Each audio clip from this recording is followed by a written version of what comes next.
नमस्कार, मैं हूं आपके साथ पुनीता सिंह और आप देख रहे हैं हमारा खास कार्यक्रम किसान उत्थान, जिसके जरिए हम आपको हर रोज खेती किसानी से जुड़े बदलाव की जानकारी देते हैं।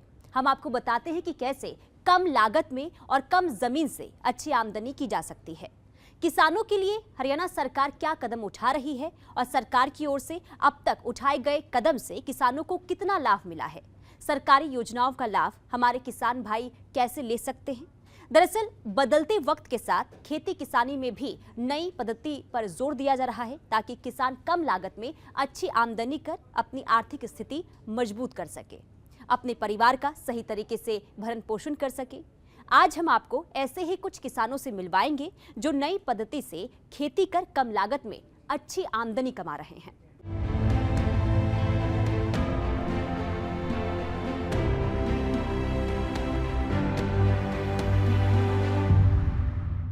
केंद्र की मोदी सरकार और प्रदेश की मनोहर सरकार का लक्ष्य किसानों की आय को दोगुना करना है और इसके लिए सरकार की ओर से कई प्रयास भी किए जा रहे हैं। किसानों को कई तरह की मदद पहुंचाई जा रही है, किसानों को बागवानी के लिए प्रोत्साहित किया जा रहा है और अब इसका असर भी देखने को मिल रहा है। प्रदेश के कई किसान परंपरागत खेती को छोड़कर बागवानी की ओर रुख कर रहे हैं। राज्य में किसान अब पारंपरिक खेती से ज्यादा बागवानी की ओर रुख कर रहे हैं। जलवायु परिवर्तन और बेमौसम बारिश से किसानों के सामने लगातार नए संकट आ रहे हैं। इन संकटों से उबरकर किसान अच्छी उपज पाने के लिए लगातार खेतों में नए नए प्रयोग कर रहे हैं। किसान पारंपरिक खेती को छोड़ आधुनिक खेती पर जोर दे रहे हैं। ऐसे ही एक किसान हैं फतेहाबाद के गांव बोदावाली में मनोज हुड्डा, जो आज बागवानी से लाखों का मुनाफा कमा रहे हैं। किसान मनोज ने पानी की कमी के चलते पारंपरिक खेती को अलविदा कह दिया था, जिसके बाद किसान मनोज ने अपनी 13 एकड़ जमीन में फलों के बाग लगाए। बागवानी से मनोज लाखों का मुनाफा कमा रहे हैं। बाग ये 2019 के अंदर 7वें महीने के 25 को लगाया था और अभी 4 साल का होने का है, और जब 2 साल का था इसने फल दे दिया था। कितने एकड़ में बाग लगा रखा है ये 7 एकड़ में अमरूद है, 2 एकड़ में आड़ू है, 3.5 एकड़ अब माल्टा का बाग लगाए। तो इससे पहले कौन सी खेती करते थे जी आप? इससे पहले था नरमा, कणक, ग्वार, बाजरा, मूंग। तो फिर वो छोटी क्यों जी? अपने कारण क्या रही थी उसके? बस वो पानी की कमी थी और यहाँ पे गवर्नमेंट ने सब्सिडी दे रखी थी बागवानी पे, टैंक दे रखा था, टैंक बना लिया, पानी स्टोरेज हो गया, ट्रिप बिछा ली, तो इससे वो मेरा सारा 20 एकड़ का खेत है जो सारा पक रहा है। तो अब अच्छी फसल हो रही है जी, आमदनी हो रही है? बहुत बढ़िया जी। 1 साल 2 साल का इसने फल दे दिया था। जो पहले साल तो मेरे को चलो 50,000 रुपये महीने एक फल आया था, और उसके बाद मैंने ठेके पे भी दिया तो इसको लाख रुपए की इनकम दी थी मेरे को इसको एक एकड़ में। तो इसकी सिंचाई वगैरह किससे करते हो जी अब आप? ये ड्रिप सिंचाई है जी। पहले की ड्रिप थी वो छोटी थी, अब बड़ी कर दी है इनको, इसको बढ़ा के बड़ा रिंग बनवा दिया है। दरअसल किसान मनोज के सामने जमीनी जलस्तर की काफी कमी थी। इसके चलते उसे नहरी पानी पर ही निर्भर रहना पड़ता था, जिस कारण किसान अपनी फसलों के लिए पानी पूरा नहीं कर पा रहा था। जिसके बाद उसने फतेहाबाद बागवानी विभाग के ऑफिस में संपर्क किया और पारंपरिक खेती को छोड़कर अपने खेतों में बाग लगाने का निर्णय लिया। बागवानी विभाग ने बाग लगाने के लिए उसे अच्छी खासी सब्सिडी दी। किसान मनोज ने सब्सिडी मिलने पर मुख्यमंत्री मनोहर लाल का धन्यवाद भी किया। किसान मनोज हुड्डा का कहना है कि फलों के बाग लगाने से उसकी आर्थिक हालत में बड़ा सुधार हुआ है और वो लगातार समृद्ध हो रहा है और उसे अच्छी खासी आमदनी भी हो रही है। सरकार ने उस टाइम सब्सिडी था इसका 7600 रुपये के लगभग, वो मेरे को मिला है सारा। टैंक पे था 5,80,000 रुपये 10 एकड़ पे। मैंने संयुक्त तालाब बनाया और 580 पूरे दिए। तो इसको ये फल को आप बेचते किस मंडी? फतेहाबाद बेचते हो? कहाँ? मैंने तो ये फतेहाबाद बेचा था, उसके बाद वो ठेकेदार था वो लुधियाना, रोहतक, वहाँ बाहर की मंडियाँ बनाई, क्यों ज़्यादा फल था उसके पास, वो बाहर ही लेके जाते। तो आप लोगों को सुझाव दोगे जी जिनके पानी की दिक्कत है वो बाग वगैरह? हाँ बहुत बढ़िया जी, ड्रिप लगाएंगे, पानी बचाएं, इजरायली खेती करें, पानी की बचत और खेत ज़्यादा पकेगा। कौन कौन सी किस्में हो रही हैं जी आपकी इसमें यहाँ पे? यहाँ पे अमरूद, आड़ू और माल्टा भी लगाया है, छोटा है।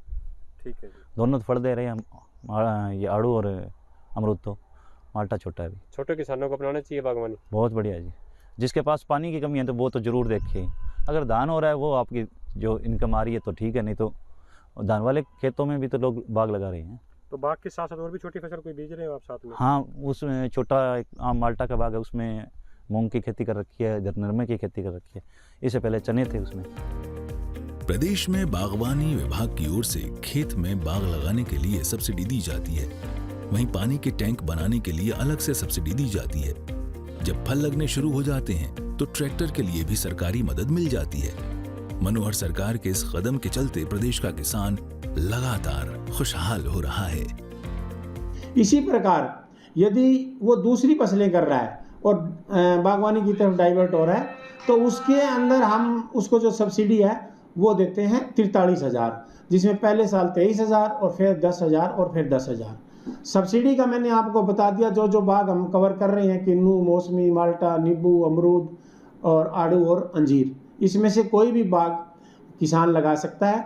और किसान को हम यही राय देते हैं कि पानी का प्रबंधन अच्छे से करके वो बागवानी की तरफ आए, क्योंकि पानी का यदि उपयुक्त साधन नहीं होगा तो बाग चलेगा नहीं और आगे जाके वो सरकार को जो सब्सिडी दी रही है उसका भी अच्छे से यूज़ नहीं होएगा और वो अपनी जो बाग है उसको लगातार कंटिन्यू रख भी नहीं सकेगा।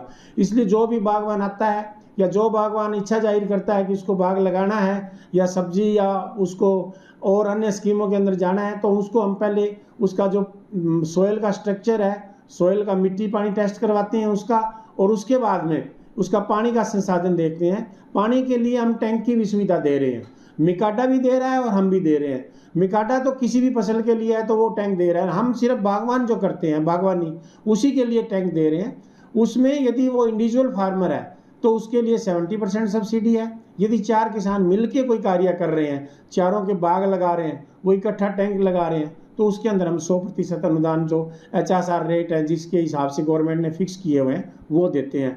और जो भी सब्सिडी हम देते हैं वो डायरेक्ट जो बेनिफिट लेता है बेनिफिशियरी, उसके अकाउंट में हम सीधा डिस्बर्स करते हैं। बागवानी विभाग प्रदेश के किसानों से अपील कर रहा है कि किसी भी किसान के इलाके में पानी की कमी है तो वो उनसे संपर्क कर सकता है और अपने इलाके में बाग लगा सकता है, और इसके लिए सरकार और विभाग लगातार सहायता के लिए तैयार हैं।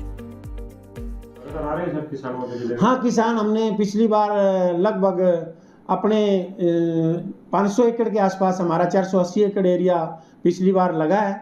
तो सरकार के और भी प्रयास अभी इस एरिया को बढ़ाया जाए। कुछ हमारा जो पहले से प्लांटेशन थी वाटर लॉग्ड की बट्टू एरिया में, उसमें थोड़ी दिक्कत आई है। वाटर लोड के कारण कुछ एरिया जो हमारा है बाग का खराब हो गया है। लेकिन अब जो नया एरिया हमारा डेवलप हो रहा है वो भुन्ना के अंदर काफ़ी अच्छा हो रहा है। कुछ जो इधर गीला खेड़ा है, बोदीवाड़ी है, सीधावाड़ी है, इसके अंदर हमारा एरिया है वो बढ़ रहा है। जुलड़ियाँ के अंदर हमारा पिछली बार काफ़ी बाग लगा है, करीब 60 एकड़ के करीब। और भुन्ना में जानली जो एरिया है, जानली बुत्थन, इस एरिया में भी लोग किसान आगे आ रहे हैं। तो इस जो किसान के लिए स्कीमें चलाई जा रही है, तो इसमें हमने पिछले 9 तारीख से लगातार हम हर गांव में जा रहे हैं। हमारी टीम है जो ब्लॉक लेवल की, वो हर ब्लॉक लेवल से कर दीजिए, ब्लॉक लेवल पे जो हमारी टीमें हैं वो लगातार यहाँ मतलब सरपंच से संपर्क करके और हमारे जो पुराने बागवान हैं उससे संपर्क करके हम हर गांव में अवेयरनेस कैंप है वो लगातार लगा रहे हैं। आज भी मैं अवेयरनेस कैंप था किरडान जाके आया हूँ अभी। तो हमारे जो अवेयरनेस कैंप है, हमारा उद्देश्य यही है कि ज़्यादा से ज़्यादा बागवानी के प्रति किसान जागरूक हों और जो बागवानी की स्कीमें सरकार के द्वारा चलाई जा रही हैं वो उनको अपनाएं और अपना लाभ उठाएं। तो देखा आपने कैसे इस किसान ने पानी की कमी का दुखड़ा नहीं रोया, बल्कि पारंपरिक खेती को अलविदा कहा और बागवानी की ओर अग्रसर हुआ और 13 एकड़ के खेत में फलों के बाग लगाकर आज मोटा मुनाफा कमाने लगा है। मुख्यमंत्री मनोहर लाल भी तो यही चाहते हैं कि प्रदेश का किसान आत्मनिर्भर बने, खुशहाल बने, समृद्ध बने। ब्यूरो रिपोर्ट, सूर्य समाचार। राज्य की मनोहर सरकार किसानों की आय को दोगुना करने के लिए रोज नए प्रयास कर रही है ताकि प्रदेश के किसानों की आर्थिक स्थिति मजबूत हो सके। मुख्यमंत्री मनोहर सरकार का हमेशा से यही मानना रहा है कि किसानों की उन्नति ही देश की प्रगति है। किसान उत्थान कार्यक्रम में इतना ही। मुझे दीजिए इजाजत। नमस्कार।